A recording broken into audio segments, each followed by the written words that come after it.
Hi guys, and welcome back to my channel. Today I'm going to be making honey chipotle lobster tails with a reverse seared steak and scallop potatoes. This one is going to be good. Guys, and welcome back to my channel. Today, as you can see, I have some steak here and some lobster tail. However, I only managed to get one of my lobster tail out of the shell, which is fine. That won't be done for display purposes. But I will be making a honey chipotle lobster tail with a reverse seared steak. Oh man, with some scallop potatoes. Oh, it's gonna be so delish. I cannot wait for you guys to see this recipe and try it. Put some kosher salt on top of it. And I'll just say like a half a teaspoon on each, because kosher salt is one of those salt that's very salt because it's all natural and it literally sticks to the meat. So that's what I am going to be using. And also I am gonna use some black pepper. And when I say reverse steak, I am literally putting the steak in the oven.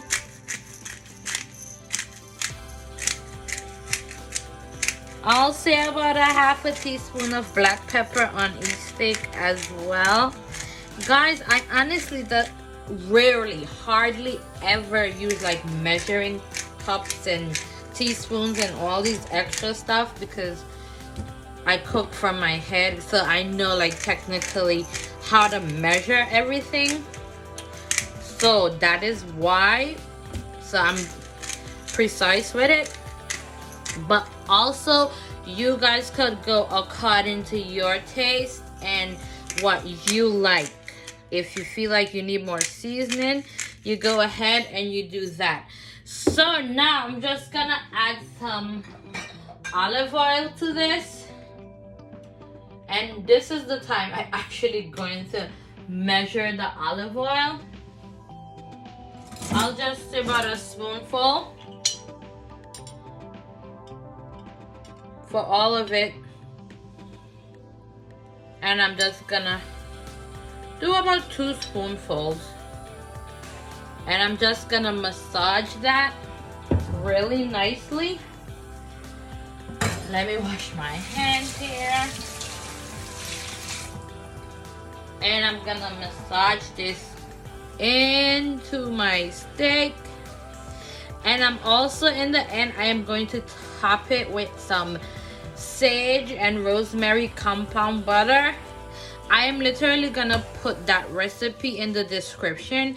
It is super simple. All you have to do is put your butter out at room temperature. You chop up some fresh sage, not the one from the bottle, fresh. You chop it up, you mix it into the butter, boom, you put it in the refrigerator, and you have compound butter. It is literally that simple. So as you can see, I massage my steak, and then I'm gonna come right back. I'm gonna put it on my rack to bake, and I will be right back. I put on my rack, and I'm just gonna add some salt-free garlic and herb to this. I'll say just about a half of a teaspoon to 1 full teaspoon. I'm also gonna spin it over and do the same thing. And I'm gonna put this in the oven for like 400 degrees for about 10 minutes. Not literally 5 to 10 minutes, no more, no less. And that's it. And then I'm gonna go ahead and take it out after that 10 minutes, and I'm gonna sear it on the stove top. Guys, it's gonna be so good. So guys, after about 5 to 6 minutes in the oven, this is the result of my steak. I think I'm just gonna put it in for about 5 more minutes. So I'll say 10 minutes max. No more than 10 minutes, and then we're gonna do the reverse sear. So I let my steak rest after I took it out for the last 10 minutes, and now we are going to get down to business. And here I also have my compound butter. Let me see if I can get it open. a little bit for y'all. Woo! Look at that. It's niceness, man. And I'm gonna put some of that in my steak. Ooh, baby. Can't wait for y'all to try this. It's gonna be so good. Trust me, y'all gonna think y'all was at a restaurant when y'all done with this steak right here. Okay. 3 tablespoons of olive oil. And I did about 1, 2, 3, 4 cloves of garlic. And I'm gonna go ahead and I'm gonna add some rosemary. I'm not gonna do a lot. I'll just do like 1 stem. And the trick for the rosemary, if you don't want to put the whole thing inside of it, you just peel it off just like that. And you rest it in. I'm gonna let my oil get hot. And that compound butter I was showing you earlier with the sage in it, I'm just gonna add just a tad bit to my olive oil. And it also has rosemary. That's why I didn't put too much of it. Too much fresh rosemary. But let me tell you, you can never get enough herbs because that thing is the business. Alright? So just gonna mix this around like so. Woo! Man, if y'all only smell my kitchen, I'm telling you. And when you put this steak on that oil in that cast iron pan, you ain't even gotta cook it for a long time because it's already baked in the oven. You just want to get a nice sear on there. And that is all. I'm gonna put this nice big juicy piece. Ooh, you hear that? And I'm gonna do it 1 piece at a time just because I don't want to clog the pan too much so it could get a nice brown sear. And the hotter the pan, the better the sear.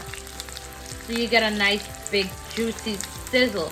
And you're gonna do this on one side for about 3 to 5 minutes, checking it alternately, and we'll be right back. So here I have a bowl of potato that I diced up in my food processor. I did it about say 2 to 2.5 inches thick, and it depends on your food processor also. It could be thicker. And I went ahead and I added some apple cider vinegar in my potato so the color wouldn't turn. And after I did that process, I boiled it for about not even 5 minutes, literally about 3 minutes, just to get it tender, just tender enough. As you can see, like, see, not even cooked fully. So that way I could just get a head start on the cooking process. When it goes in the oven, it takes about less time. You don't have to do that. That was just my choice. I think it's easier for me that way, and it takes less time to bake in the oven. So you could do that if you choose to. If not, that's fine. And I am gonna be doing it in some individual ramekins, just to be fancy, you know. It's New Year's Sunday, the first Sunday of the new year, and I want to be bougie, so yeah, I'm doing it that way. But you could do it however you want. I used about 6 medium potatoes and I diced it. I'm doing about 4 of those ramekins, so that should be fine. And I'm gonna come back, I'm gonna take this out. Oh, also, when you cook it, if you decide to cook it, you put it in a bowl of ice water.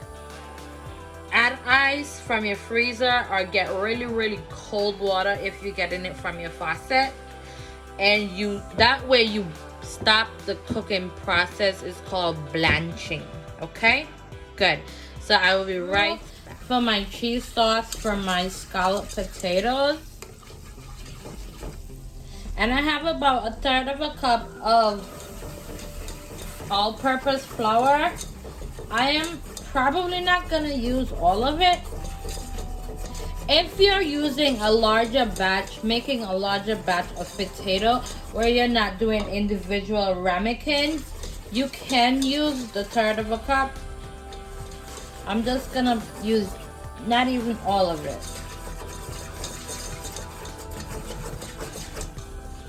Actually, I am gonna use all of it.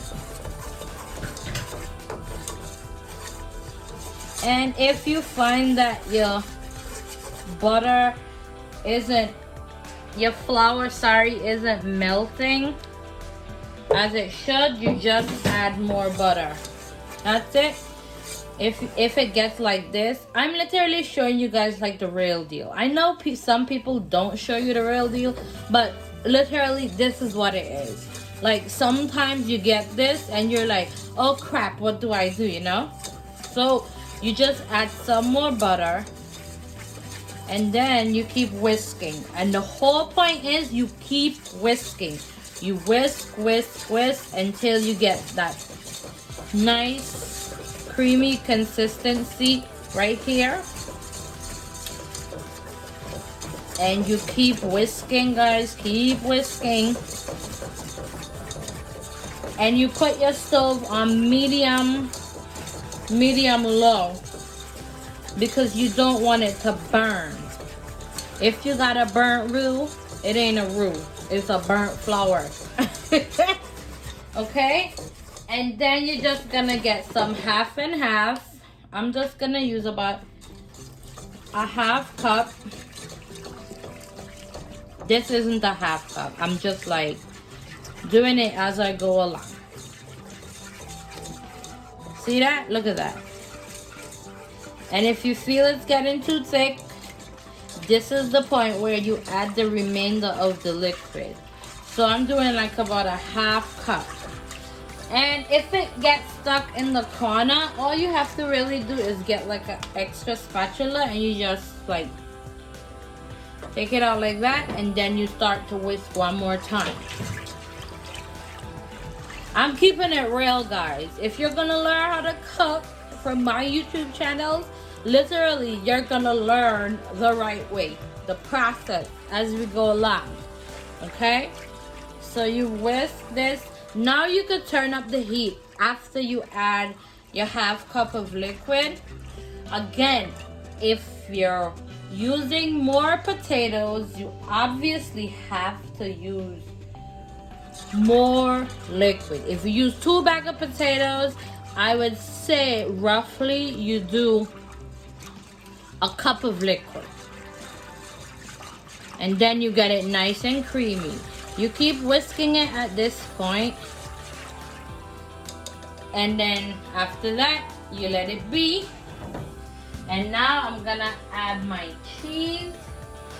In my bowl, I have 1 cup of Italian mix. At the bottom, I have a fourth of a cup of Mexican mix. And at the very, very bottom, I have a half a cup of cheddar cheese and a fourth of a cup of white cheddar. So we pour that in like so. Sorry for my bowl in the way. I'm a lefty, so sometimes, you know, we don't always get it right the first time. And you see that as you put your cheese in, it starts to melt and thicken up.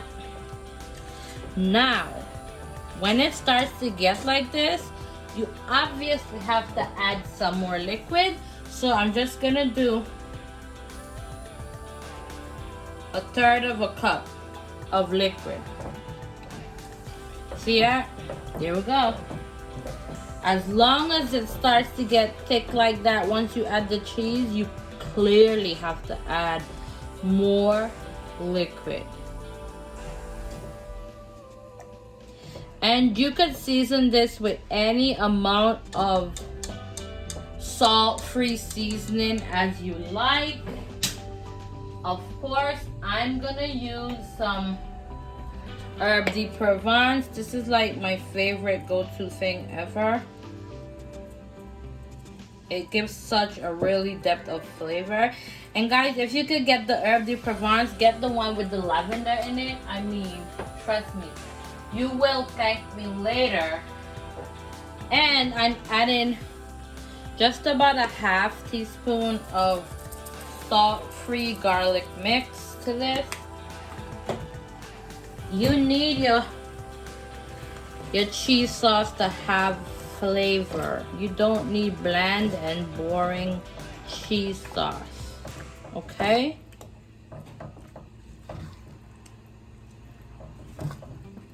Ooh, it's nice and creamy. Look at that.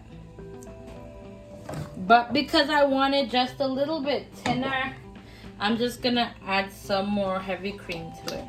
So all in all, we did just about 2 cups of heavy cream.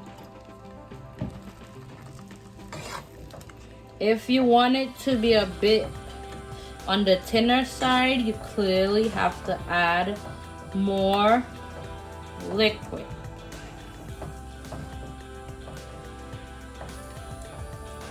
Okay, and this is pretty much it, guys. From this here on out, I'm just gonna add it to my ramekins with my potatoes, and I will be right. Here I have my 4 ramekins that I'm gonna use, and I have just a half cup of my cheese sauce.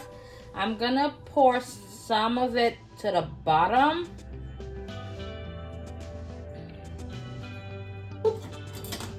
I'm gonna pour that to the bottom, and then I'm gonna start to layer my potatoes. And I'm gonna layer it with about 3 to 4 slices at the bottom, and then for every layer I pour some of my cheese sauce. This is very unconventional, but hey, you gotta try new things sometimes, and you have to be unconventional sometimes to get what you want at your desired perfection and consistency. So there you go. So I'm gonna keep layering it with about 3 to 4 of the slices of potato. I'll add one more on top here, and then boom, we're gonna add some more cheese sauce. So I'll say we do like about 3 layers, and this is gonna be the last one. Last one. And you just put it like that. Boom. There we go, another one. Layer, layer, layer. Cheese sauce, cheese sauce, cheese sauce. And then you're gonna put this to bake, and it's gonna be so delicious, guys. I cannot wait. For all my ramekins with my potato, I'm using Frontier Co-op Herb de Provence. I like it. Actually, I love it. It's like my obsession. I'm just gonna sprinkle on the top. Just like that. You know. Ugh. I cannot wait to see these. Oh man, they're gonna be utter perfection. I cannot wait. So I'm sprinkling those on the top.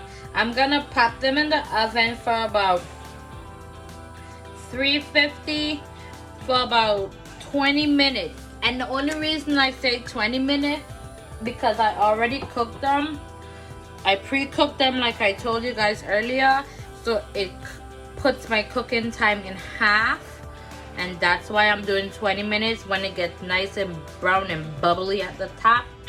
Ooh, baby, it's gonna be so good. Okay, guys, so to get the process for my Chipotle honey lobster tails, I have here about 3 teaspoons, of Chipotle powder, salt-free. I have 2.5 teaspoons of Old Bay. And I also have 1.5 teaspoon of garlic herb salt-free seasoning.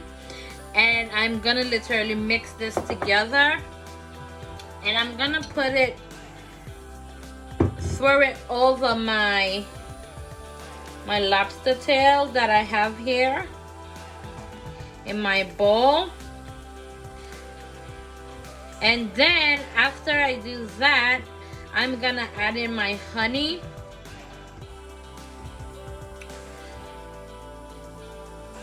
And some olive oil. And I will be right back. Of honey.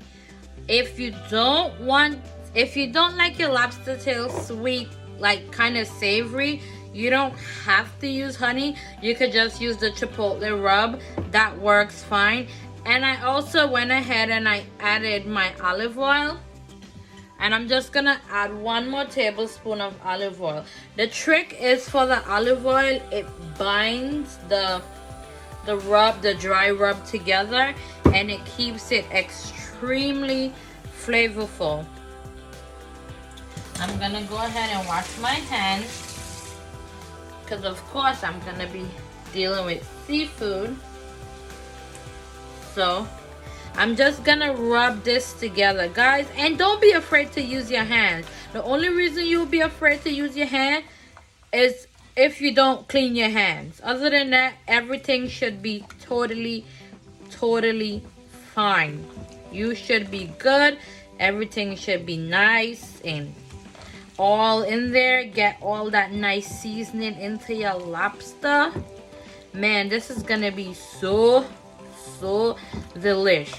Like I said, if you don't like honey, feel free to just put the olive oil and the chipotle seasoning, etc., and you just have a chipotle lobster tail. That's it. And now I'm just gonna grab my bowl here. I'm gonna put that in like so. Guys, I'm so completely upset that my other tails didn't work out. I don't know what happened. I even cut myself in the process of it. But it is fine. I'll survive.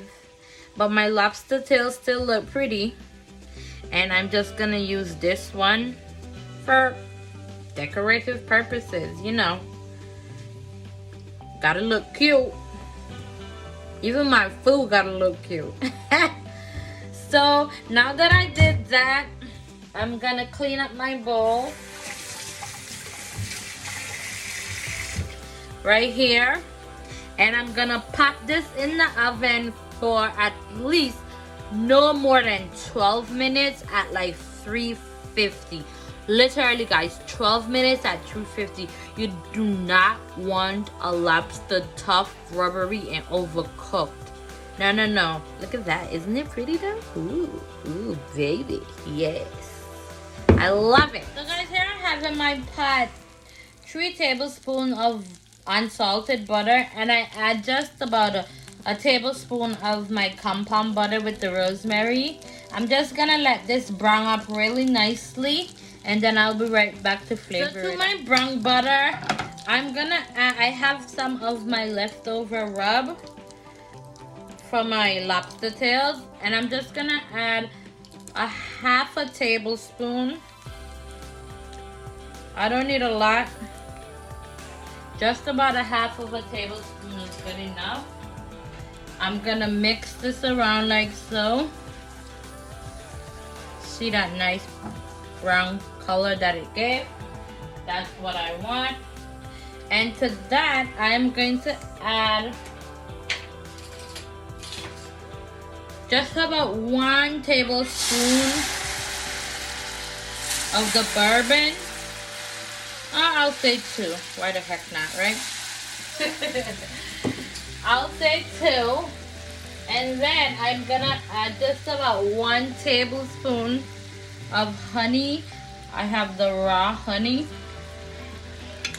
So I'm gonna let that do its thing for about a few minutes. You don't need it to like cook that much because it's literally just butter and some sugar. I'm just gonna add about a half a tablespoon of water to it.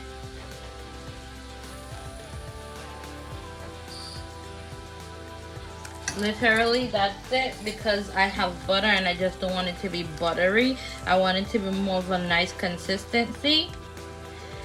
I add that to there, and literally I'm just gonna pour that over my lobster tails, and boom, That's it. You let it boil in for like just 1 minute. Just like that. And that's it. You pour that over the lobster tails and it's gonna be so good, guys. So that's it. I'm gonna go ahead, plate this all up and show you guys what I do. You know what I say, the food here don't just look good, it tastes good. Okay guys, so here is the end result after I take my lobster tails out of the oven. I'm not fully finished. Once I top it with my steak and everything else, I'm actually going to make like a nice chipotle bourbon sauce to go on top of the lobster tails. Man, oh gosh, what can I say? This is going to be so good. I cannot wait. Alright guys, here's the end result from my chipotle honey lobster tails with my scallop potatoes and my reverse seared steak. Man, don't that look good? And I topped it off with a nice little compound butter. Oh my gosh. Guys, you know what I say? The food here don't just look good, but it tastes good too.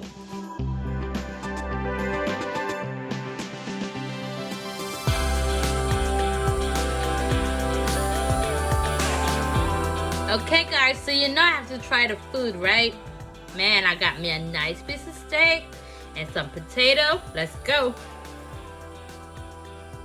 Oh my god. Perfection. Guys, for more delicious meals, don't forget to like and subscribe to my YouTube channel for more delicious meals. Oh, and follow me on Instagram.